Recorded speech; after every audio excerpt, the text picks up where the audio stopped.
আমি তোমায় ভালোবাসি গো নবী, আমি তোমায় ভালোবাসি। তোমার নাম শুনিতে গো নবী, তোমার নাম জপিতে গো নবী, মিলায়া দেয়াসি গো নবী, আমি তোমায় ভালোবাসি। কথাটা ঠিক না ঠিক? সবাই কোন কথাটা ঠিক না ঠিক? আমার এখন আসেন মূল আলোচনা।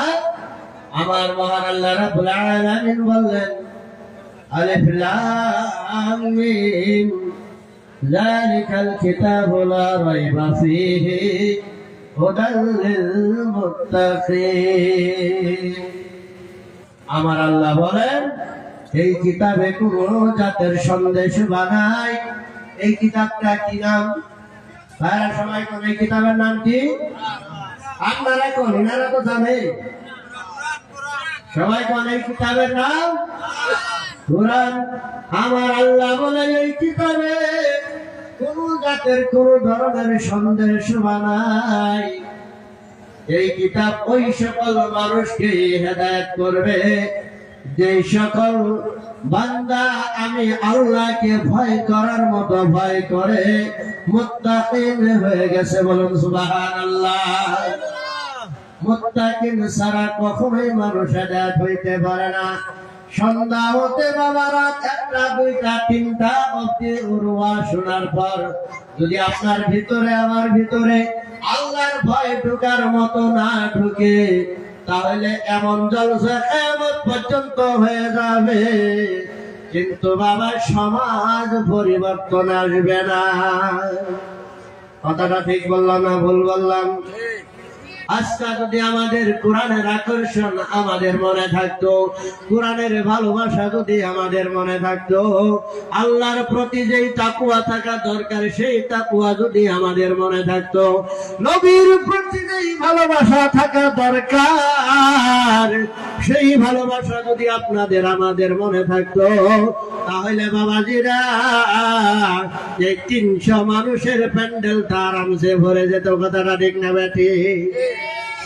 ভাইরা আমার, বন্ধুরা, শুধু মুখেই বললে হয় না নবী আমি তোমায় ভালোবাসি।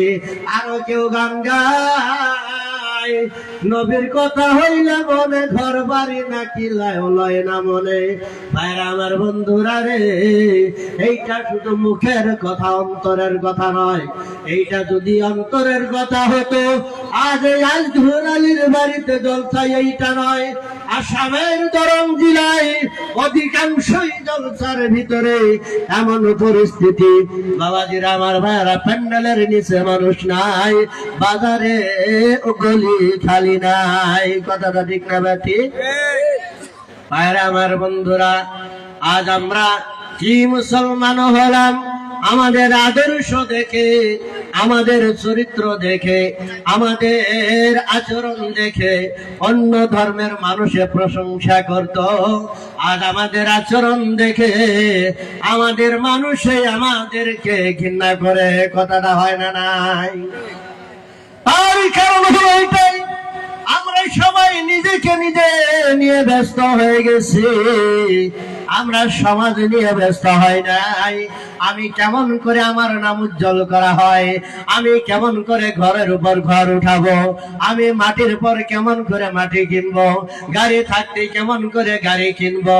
ভাইরা আমার, আমার জন্য আমি ব্যস্ত হয়ে গেলাম। আমি যদি সমাজের জন্য ব্যস্ত হতাম, আমার মতো আলিম সমাজ সবাই যদি সমাজের জন্য ব্যস্ত হয়ে যেতাম, আমার মতো নগণ্য গুনাহগার খলিফা যিনারা আছেন ওনারা যদি সমাজের কল্যাণের জন্য সবাই পরিশ্রম করতাম, আজকে আমাদের সমাজে পরিস্থিতি হইতো না। কথাটা পুরা ভুল বললাম নাকি গো? ভুল বললাম নাকি? ভাইরা আমার, সত্য কথা মানুষের পছন্দ হয় না, আবার যে সত্য কথা প্রকাশ করে সামনে ঠিক ঠিক কয়, আড়াল হইলে কয় লোকটা একটু বেশি দেখাইলো। সামনে ঠিক ঠিক আড়াল হওয়ার সাথে সাথে দেখে মানুষটা একটু বেশি কইল।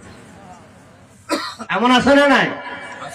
ভাইরা আমার, বন্ধুরা, এই জগৎ একদিন কিয়ামত পর্যন্ত কত মানুষ আসবে, কত মানুষ চলে যাবে, আমরা থাকবো না, আপনারাও থাকবেন না। কিন্তু বাবাজিরা আমার, ভাইরা বন্ধুরা রে, একজন মানুষ যদি 10 জনের মুরব্বী সাজে, একজন মানুষ যদি একটা সমাজের মুরব্বী সাজে, একজন মানুষ যদি একটা গ্রামের নেতা হয়, একজন মানুষ যদি একটা পঞ্চায়েতের নেতা হয়, হাসরের দিন আল্লাহ এমন ভাবে ধরবে, সে নামাজ যতই পড়ুক, রোজা যতই রাখুক, তসবিহ যতই টানুক, বাবাজিরা আমার, ভাইয়ারা বন্ধুরা, ওর দ্বারাই যদি সমাজ ভাগ হয়ে যায়, ওর দ্বারা যদি মানুষ লাঞ্ছিত বঞ্চিত হয়, ওর দ্বারা যদি মানুষের ক্ষতি হয়, আল্লাহ পাক সেই দিন দরজা, জান্নাতের দরজা খুলে দিবে। ঠিক আল্লাহ গায়েব থেকে আওয়াজ করে বলবে, বান্দা তুমি অমুক সমাজের নেতা ছিলা, অমুক সমাজের খলিফা ছিলা, তোমার নামাজে তোমার জান্নাতের দরজা খুলে দিয়েছে, তোমার রোজায় তোমার কবরের আযাব দূর করে দিয়েছিল, তোমার প্রত্যেকটি ইবাদতের জন্য আজ তোমার জান্নাতের দরজা খোলা হয়েছে। কিন্তু তুমি নেতা হওয়ার পর, তুমি যতদিন নেতা ছিলা, তোমার সমাজের মানুষ, তোমার পঞ্চায়েতের মানুষ এই দুর্যোগ সময়ে কত কষ্ট স্বীকার করছে, তুমি জনগণের হয়ে কি করছো সেই হিসাবটা দিয়া যাও। ভাইরা আমার, উপায় আছে? উপায় নাই। বাবাজিরা আমার, ভাইয়ারা বন্ধুরা, আমার একজন শিষ্য পুঠিয়াঘাট নিবাসী, নাম বলা দরকার নাই, আজকে 2010 সনের নভেম্বর মাসের 17 তারিখে বয়াত গ্রহণ করেছে।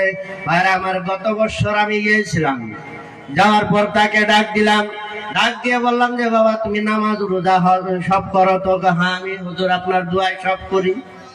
তারপর আমি জিজ্ঞাসা করলাম, তোমার যে কত জাকির ভাই আছে, এখন কি খবর রাখো? এদের কি খবর রাখো? কারণ তুমি তো সর্বপ্রথম, তুমি তো বড় বয়াম, সবার আগে কালাইগাঁও সমষ্টির ভিতরে তুমি আগে বয়াত করছো। আজকে 2010 সন নভেম্বর মাসের 17 তারিখ, কয় বছর হইল ভাই? 15 বছর হইল না নাই? আমি গত বছর এই কথাটা জিজ্ঞাসা করছিলাম, টাইমই পাই না। ওর ঘরে বসে বলছিলাম, বাবা তুমি নামাজ পড়তেছ, আল্লাহ খুশি হইলে তোমার জান্নাত দিব, ঠিক, কিন্তু তুমি বড় হওয়ার পরে যে ছোটদের খবর রাখলে না, এই উত্তরটা দিয়ে তুমি জান্নাতে যাওয়া লাগবে, আগে যাইতে পারবা না।